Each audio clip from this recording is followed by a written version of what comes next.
Welcome to Behind the Seams, a monthly video series where our staff shares sewing tips, easy how-tos, and more. I'm your host, Lindsay Mayland. We have a great show ahead of us today covering a wide variety of topics, so we hope you enjoy it.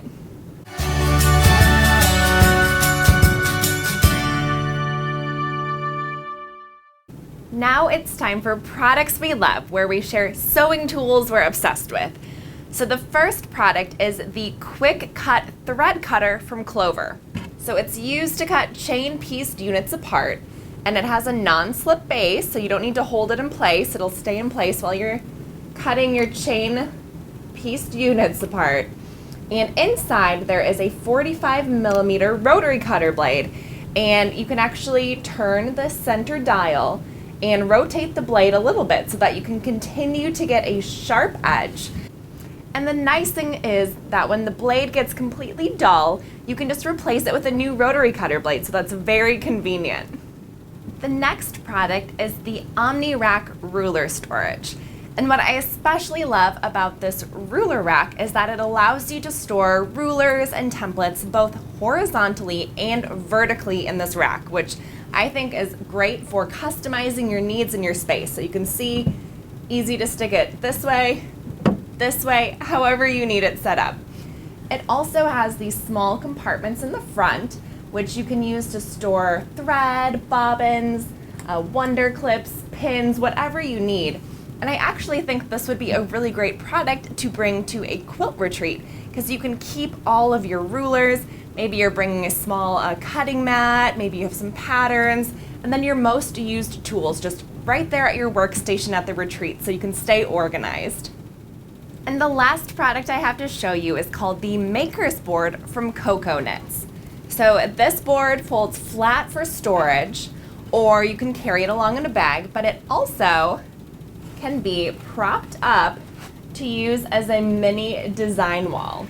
So this board is actually magnetic, so you can see it does come with a set of 9 different magnets in different sizes, but you can see I already have some handwork pieces, scissors, pins, and needle just ready to go, and those held it tight while this was folded up and in storage. So it's great to bring along for doing handwork when you need to pack something quick on the go, or you can also have it permanently set up in your sewing space, and you could set your pattern here, a book, your tablet if you're using that in your workspace, or just have your most used tools handy.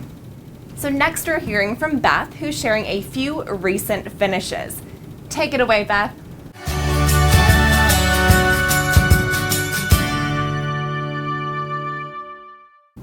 Hi, I'm Beth with American Patchwork Quilting, and I just got a couple of quilts back from my long arm quilter, and I wanted to share them with you. So these were both made with our Block of the Month 2021. It's a free pattern, and it's still available on our website at allpeoplequilt.com/BOM2021. This quilt was designed by Jessica Dayon, and she made this one in Moda Solids. And then this is my version that I made with a little darker background and kind of a similar color palette, but I wanted to experiment with using a dark background on this. So I had Emily from Short Story Long Arm Quilting quilt edge-to-edge designs on both of these quilts, and I wanted to share a little bit about how I picked out the thread and the design for these. I wanted to talk a little bit about how I chose the design first. So I love to follow long arm quilters on Instagram. This is a great place to see the designs stitched out. They often have really beautiful pictures of the quilts and the quilting, so you can get a really good idea of what that looks like stitched out on a quilt, and get a little bit of an idea about scale too. So if you look on Instagram for the hashtag longarmquilting, there's a lot of inspiration there, and that can help you get started. On both quilts, the designs I selected were a little less gridded because the quilt itself is set in a grid pattern. I typically like a little bit of a curve to my quilting designs to contrast all the straight lines in the piecing. And you can always take cues from your fabrics. So my darker quilt, I used more geometric designs, so I didn't really want something too floral. So what I chose here is called Malachite by Urban Elements and reminds me of a topographical map. And for the solid quilt, I felt like I could add a little bit more interest by selecting a more intricate design. This one is called Marmalade, also by Urban Elements. Once I chose my design, then it was time to select my thread color. And I do like to use a colored thread just because I think it adds a little bit more interest, it's a little more fun, and it seems like we use white so often for piecing and I don't get to use that colored thread too much. So it's really important to pull the thread across your quilt so that you can look at it as just a single strand, because it looks a lot different on the spool than it is going to look stitched out. And these aren't the exact colors that I chose from, but my long arm quilter Emily was nice enough to send a photo basically like this that showed the thread stretched out across different parts of the quilt. So then you can kind of take a look and see what you like. So this one, very bright pink, that is going to stand out a lot on all parts of the quilt. Then we have white kind of cream, that's going to blend in really nicely with pretty much most of the quilt. And then there's a very pale pink, kind of similar look to the white. And then here's a medium pink. So because there's a lot of light tones in this quilt, I did end up going with a very pale coral thread. I felt like that was going to blend across the whole top. My version of the quilt has a lot of contrast between the dark areas and the light areas of the quilt. So I ended up selecting more of a mid-tone. It's kind of a teal colored thread here, because I knew if I picked something really light, that was going to stand out in the majority of the quilt. And if I picked something really dark, that was going to really stand out on the lighter portions.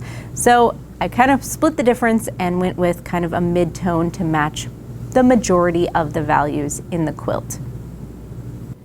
Thanks for joining me as I walked through my thought process for choosing the designs and thread for both of these quilts. If you're still trying to determine what you like, I highly recommend following some long arm quilters or just quilters on Instagram. And that way you can get a really good idea of what different patterns you like and thread colors and that kind of thing. And if you're looking for a local long arm quilter, you can check with your quilt shop, quilting friends in your area, or even longarmleague.com. They have a directory of quilters. I love getting to this point when I'm finished with my quilts and it's already bound. Now I can't wait to enjoy these quilts.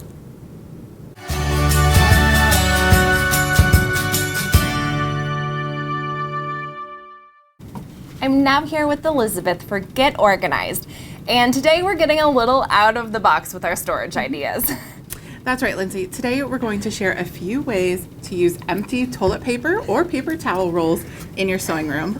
So I always love a storage idea that's cheap, it uses something you already have in your home, and it even keeps something out of the landfill. So let's check out these ideas. So the first idea is to use them as a cord wrap.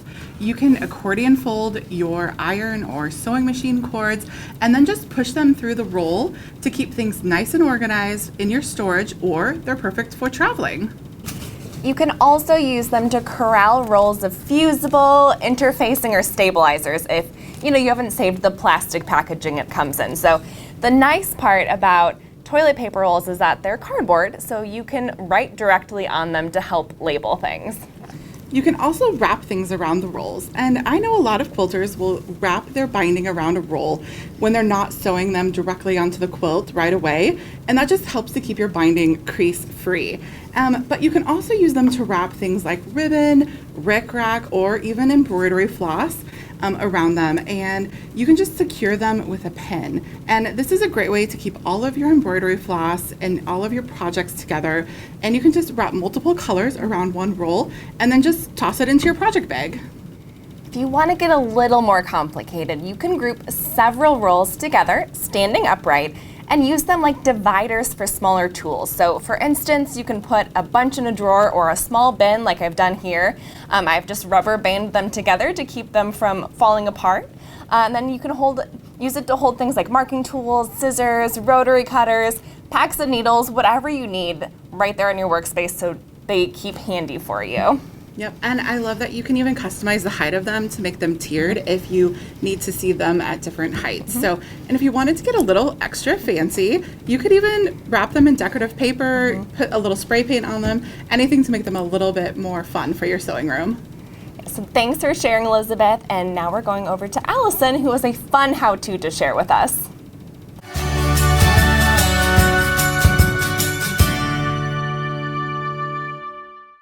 I'm Allison, and today I'm going to share how to make a simple thread catcher. This can lay next to your sewing machine, or you can even take it along for on-the-go sewing. And when you have small clipped threads, just throw them on the thread catcher to keep your workspace clean. For this project, you'll need a 6.5 inch square of fabric, a 4 inch square of batting, a 4 inch square of cardstock or manila folder, basting spray, and a marking tool. You're going to take your piece of fabric and your marking tool and ruler and mark a dot 1.25 inches from each corner. And this will help later when we're aligning our folder and our batting. So we'll get all 4 marked here.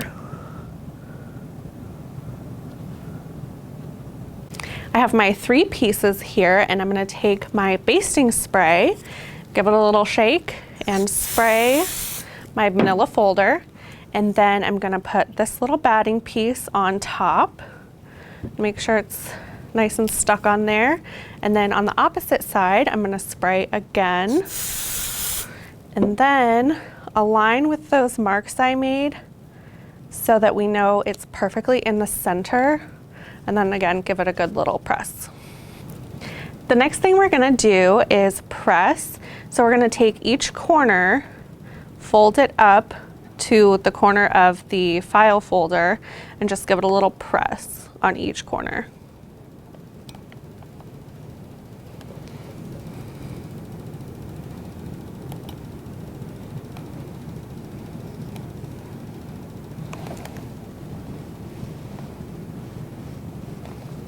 Okay, the next step is we're going to fold the edge so the raw edge aligns with the edge of the file folder. So you're kind of folding it in half, and make sure your corners are still tucked in when you do that.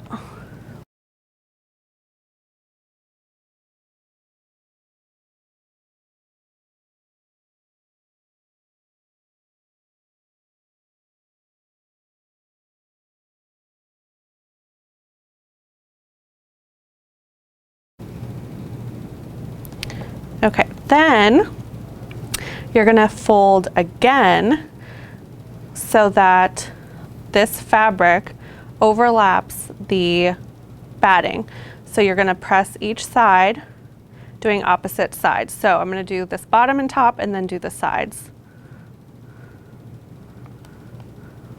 And it's helpful, you can add little binding clips to hold things in place because you can see they kind of flop up a little bit.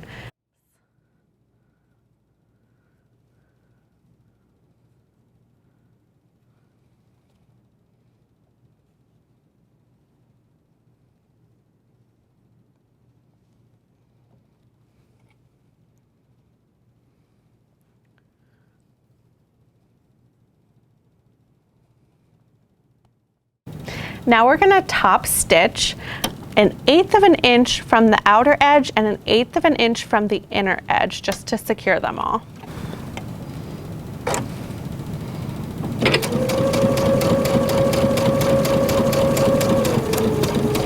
This project is so great for using leftover fabric or batting scraps, and it makes a great gift for your sewing friends or even to hand out at a quilt retreat. Once the batting is full of loose threads, you can just pull them off to put in the trash or use a lint roller to clean the batting. You can make these in any size too. Just cut your fabric 2.5 inches larger than your batting and cardstock pieces. Larger sizes can make small design boards to keep handwork pieces or small blocks organized while you sew.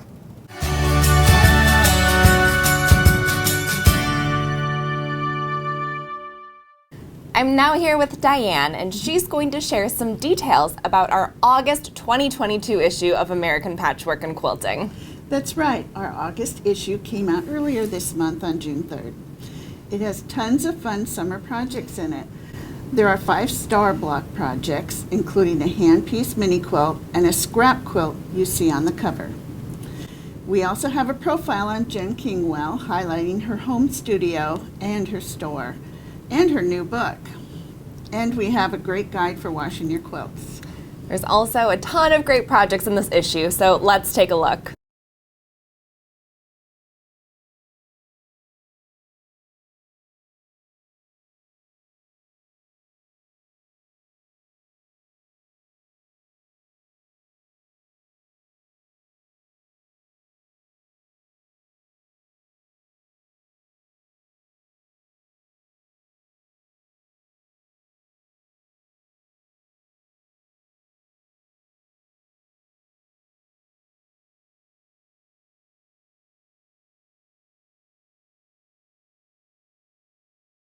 And that's it for today's show. Thanks to everyone who watched. We really hope you enjoyed it. And we know we talked through a lot of things today, so in this video description, you can find a link where we list all of the patterns, the products, resources, and more. So make sure to check that out. We'll see you next month.